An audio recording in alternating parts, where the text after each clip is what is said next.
You ready to have that theme song stuck in your head for the next year? Hey everyone, it's me, Aaron. I'm Michelle. And Lupin III. God dang it, I love that theme song. Yeah, this might surprise people because I have never ever mentioned this on the channel. I'm actually a big Lupin III fan. Or Lupin III, I should say. However you pronounce it. I said Lupin III for like 5 years of my life, so it's hard to break that. But yeah, I remember when this first started coming on Adult Swim. It was like right when Adult Swim was new. The old Lupin III series. I checked it out, and I almost immediately fell in love with it, which is weird because Lupin III is essentially like a combination of Tintin and James Bond, and I'm not really into either of those things. So I don't know why combining them was like multiplying negatives for me, but yeah, I love I think it's just the character himself, Lupin. Not just him, but like I love the entire cast. I do. Like I was a big fan of Jigen. He was like my main guy, and I gotta say, like this film is the very first CGI Lupin III movie. Jigen should not be that attractive. Like, it is totally, oh no, he's hot moment. Like, when you see him take that hat off, I was like, okay, we've seen him with his hat off before. He is not that attractive. It's very weird. Well, maybe not to you, but I know a lot of other fans out there of him, so. Man, he is dreamy in this film. Anywho, I love this. Like Fujiko has always been meant to be the sex symbol of the Lupin franchise, and I'm just like, no, the old guy in the hat, like that guy is like really rocking it right now. Anywho, yeah. So I'm a big Lupin the Third fan. Have you like? I have heard of Lupin the Third, but I haven't really watched too many of the yeah. So, like, was this really, like, your first exposure to it? Pretty much, yeah. Wow, so this will be coming from two very different point of views. Yeah, like, I feel like Lupin the Third is one of those things that, like, even if you haven't watched it, you know about it. You can easily get into it. Yes. Because it is nothing but archetypes. In fact, it is some of the most archetypes because I actually think that the police detective who chased them around, Zenigata, I think people credit this as inventing that archetype because anytime that you see the guy with the police detective with the big trench coat and the hat, like chasing around the thief all around the country, like it's kind of like, yeah, that's the, like, and that's, I know it sounds like I described a very specific thing. No, stop and think about it. There's a lot of that. In fact, like, I even know, like I know like Gumshoe from Phoenix Wright is based on him. I know I'm blanking on a lot of other ones, but yeah, like that look, because Lupin the Third was from like the 70s. Yeah, 70s. Yeah, like it is an old franchise. Mm-hmm. So yeah, it has inspired a lot of media. So I'm kind of interested to hear like your thoughts now that you've actually seen this, when like it's a thing that you've probably seen plenty of other things inspired by this before. So how did you enjoy this film? I really did enjoy it. Like, even if you don't like, it's like you said, it's easy to get into. Yes. Like, the characters are memorable. You know who is who, like, right away, and like what their role is and everything, and how they act, and like like I said, like it's the characters that like really make the series. It is. Because honestly, these guys can be doing anything. They can really be doing anything. It's just that these characters are so charismatic. And I gotta say, again, speaking as someone who like watched a lot of this stuff back when he was a teenager, back when Adult Swim was brand new, and that's really when he like fell in love with these characters. I'm so happy that after all these years, for the English dub, they brought back the original cast. Like, a lot of people are going to ask, like, did you watch this in dub or did you watch it in Japanese?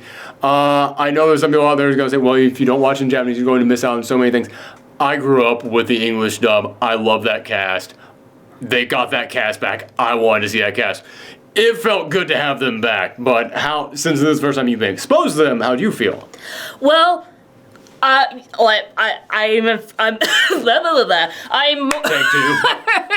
yeah, I'm definitely more familiar with like the English dub than the Japanese. But so you know, so then you've heard them before. Yes. Oh, yes. Okay. So this isn't your first time being exposed to that. No, it's like I said, I've been exposed to like bits and pieces of Lupin III. Oh, okay, I got you. Yes. But yeah, it was great seeing all of them come back and like every single one of them is exactly the same. Like, none of them missed a beat. It was great seeing them all being able to do this. The only thing I kind of felt was weird was like when an anime and a 2D anime is redubbed, it's easy for it to. I definitely noticed the dubbing was off on. Yeah, this. it's easy to dub something in 2D because you can have like one drawing with the mouth all closed and then open, and you can just like put words in order.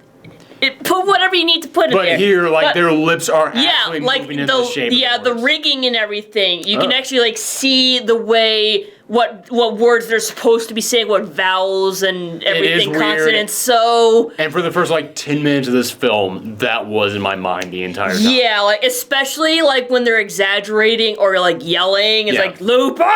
It's like, oh, that looks weird. But that was the one time which I thought looked okay. But probably because it's the same. It's just one. It's just his name. Yeah. Yeah. Man, I'm just thinking about the guy who plays Zenigata is so good. But everybody's so good. Like I said, the reason I fell in love with this franchise, because despite the fact that it's a theme that I'm not really that into, is because these characters were so charismatic, and it was the actors who made them so charismatic to me. But what this film is about is that the granddaughter of this famous archaeologist who was adopted by this scientist secretly working for the Nazis, and he adopted her because everybody in her family died, and he's like, well, I have to solve her grandfather's riddle. She might know something about, she was just a baby, but something in her mind might be there. She might be the key to all this. So he raised her, telling her that he's actually her grandfather, and he is now using her to try and steal this ancient device that can be used to decipher a code to open up this diary that will lead them to this ancient weapon. And Lupin wants to steal it because it was the one thing that his grandfather, the famous Lupin I, was never able to steal. Which, for everybody who doesn't know, Arsène Lupin was a famous French thief from these novels made back in the 1800s. That's an actual thing, and that's where Lupin III comes from, is that they looked at this famous French character created back in the 1800s, and they went, well, let's write about his grandson. Let's write about his descendant. So that is the premise of this, is that eventually they end up teaming up. The granddaughter starts to learn, wait a minute, so that might not actually be my grandfather. Zenigata gets brought into the whole thing, and now Zenigata has to team up with them. This is also the very first Lupin film in a while, I think. I can't remember the last one that there was. It's I remember there was one with Miyazaki, that was back in the 70s. Yeah, but yeah, Castle of Cagliostro. Yeah, that one was long ago. But no, I'm trying to think of the last one that they did. There was definitely one in the 2010s. But it's been a while, and I remember Lupin used to get a new movie almost every 2 years. So it is good to finally have him back. In fact, I don't even know if his original creator is still alive. Because, again, he was making this stuff in the 70s. So yeah, there's not really a lot of plot here to talk about. It is Lupin, his old rival of Zenigata, teaming up with this new young girl who's an archaeologist. They're going out to find this thing. They go out in search of the thing. Along the way, they beat up a bunch of Nazis, which anytime that a childhood favorite character of mine wants to beat up Nazis, I'm all in favor of it. And yeah. It's very, Indiana Jones-ish. Very much so, yeah. Like I said, that this is really Tintin meets James Bond, but that's what the regular series is. Yeah. For this movie, they threw in a dash of Indiana Jones in there. So for anybody out there who has never seen Lupin III, I can say, yeah, you can jump right into this. You don't need to know anything about their past or anything like this. That's one of the magical things about Lupin, is that it's not one of those things where there's all these characters and they've got all these backstories and all these running histories that interchange with all these people, and if you sit someone down and you gotta explain this thing and this thing and this thing and this thing, the second that you see Lupin, you know who that guy is. The second that you see Zenigata, you know who that guy is. The second that, there's a moment in which Lupin is finally been arrested and he's in a police car, and then out of nowhere, Lupin's famous, Volkswagen Bug comes rolling in there, being driven by Jigen with Goemon in the other seat. And it's the second you see those guys, you don't even need to know before anyone says anything that they're on Lupin's side and they're here to save Lupin. You look at that and you're like, they're Lupin's like buddies. They're the guys who work with him on these cases. And like after you see them talk to each other for 5 seconds, you're like, oh, okay, yeah, that's them. I got this. I will say, Jigen is one of the best shots in all of anime, but even by his standards, it's kind of nuts the stuff that he pulls off in here. But I'm okay with it. It's fine. And then there's also Fujiko, but Fujiko again, like if you know who Catwoman is, if you know like if you have ever seen the like the female thief trope. Of like oh yeah, she's sometimes works alongside him, but sometimes she comes in here to steal things. The female rival. Yeah, like if you've ever seen that trope, you know exactly who she is. Like, and that's one of the great things about like, you know, a lot of times when people talk about tropes, they talk about it in negative terms, like we've seen this before 1,000 times before. But sometimes tropes are good when they're archetypes. Because when something is an archetype, you don't need to know the crazy ass backstory. You instantly see them, and because you are aware of a shared history of collective stories, you know what type of character they are. So now it's just getting exposed to the personality behind that character. And as I said, the personality is what sells these characters. You can tell that in here. I do feel like Jigen and Goemon get a little bit shafted. They don't get as much screen time as anybody else in there. Again, maybe I'm just saying that because Jigen was always my favorite. And he's so dreamy in this one. He is way too attractive in this movie. What else was I trying to say? But yeah, as soon as you see them, like, you just get exposed to their personalities, and that's, like, you're good to go. You're off to the races. That's all you need. I do say, as far as the new characters go, I did enjoy the the archaeologist kid in there. Letitia, that was it. But then again, she is very archetypal. Everything in this film is an archetype, even when they're introducing brand new characters.